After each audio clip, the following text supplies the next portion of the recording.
आज हम चर्चा करेंगे राधा रानी। वैसे तो राधा रानी को सभी जानते हैं, फिर भी उनके बारे में और कुछ जानने की थोड़ी सी कोशिश करेंगे। तो कौन है ये राधा रानी, क्या है राधा रानी? तो पहले देखिए कौन है राधा रानी। हम हमेशा से सुनते आए हैं कि कृष्ण की 3 शक्तियाँ हैं, अंतरंग शक्ति, बहिरंग शक्ति और तटस्थ शक्ति। ये जो अंतरंग शक्ति है ये है राधा रानी। इसलिए राधा रानी को कृष्ण से कभी भिन्न नहीं माना गया है। राधा रानी कृष्ण की अंतरंग शक्ति का मूर्तिमंत स्वरूप है। तो क्या है यह अंतरंग शक्ति? कृष्ण के आध्यात्मिक, चेतन या नित्य जीवनी में जैसे बनती है, चलती है और मैनिफेस्ट होता है, इस शक्ति को अंतरंग शक्ति कहते हैं। तो हम ये भी जानते हैं कि ईश्वर परम कृष्ण सच्चिदानंद विग्रह। तो ये जो सच्चिदानंद शब्द है, सच्चित और आनंद, ये तीनों में और भी 3 शक्तियाँ बसी हुई हैं। तो सत क्या है? सत जो हमेशा से है, जैसे कि श्री कृष्ण जो हमेशा से है, थे और रहेंगे। इस शक्ति को संधिनी शक्ति कहा जाता है। चित क्या है?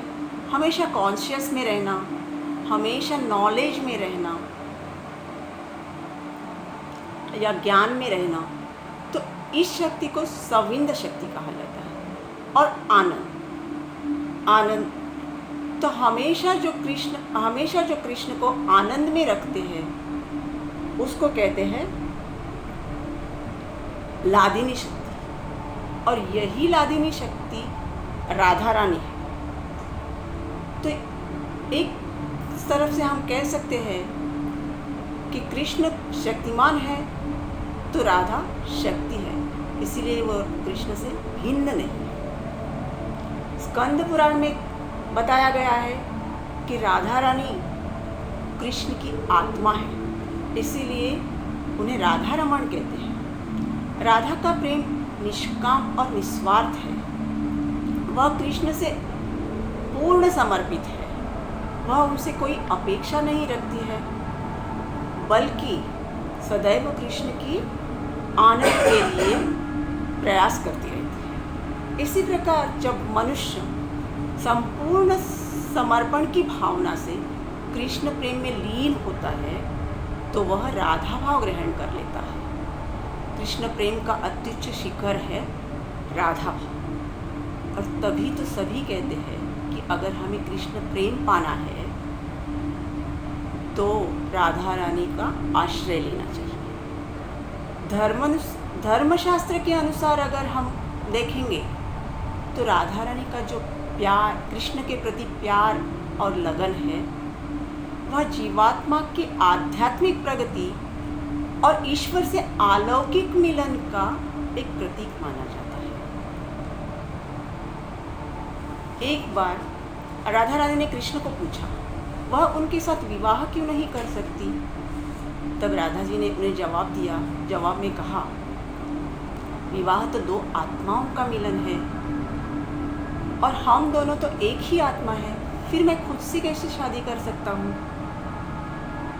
तो एक्चुअली देखा जाए तो ये जो राधा रानी प्रेम और Radha Rani love story is a metaphor for divine human relationship.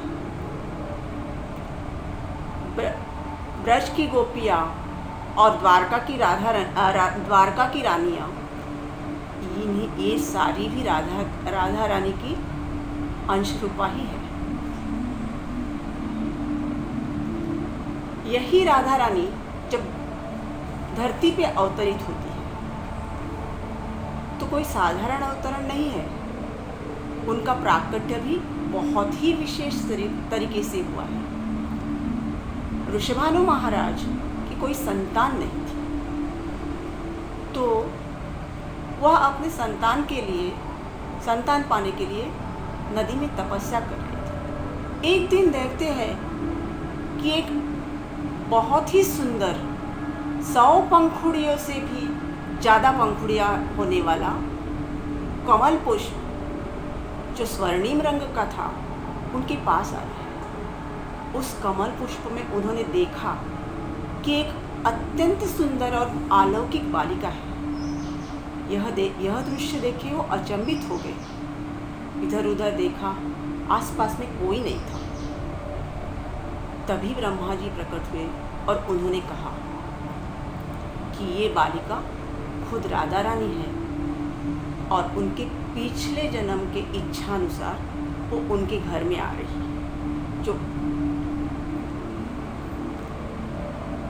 उनके घर में आ रही है।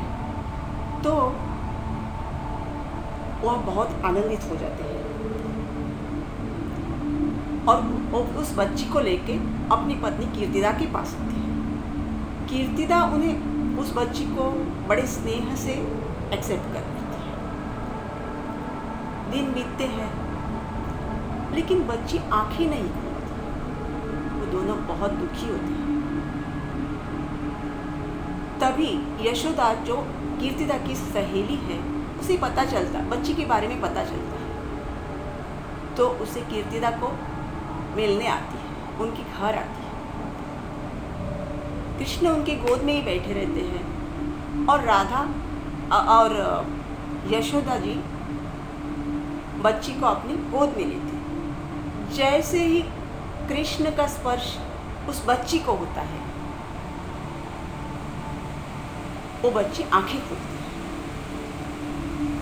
और ये जो बच्ची आंखें खोलती है, तो इसके पीछे भी एक कहानी है, वो थोड़ा सा संक्षिप्त में बताती हूँ।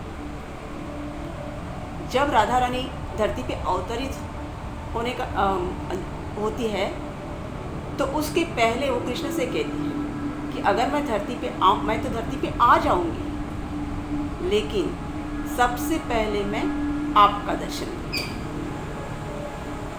इसलिए जब कृष्ण का स्पर्श होता है तो वह आंखें खोलती है। तो ऐसा है राधा और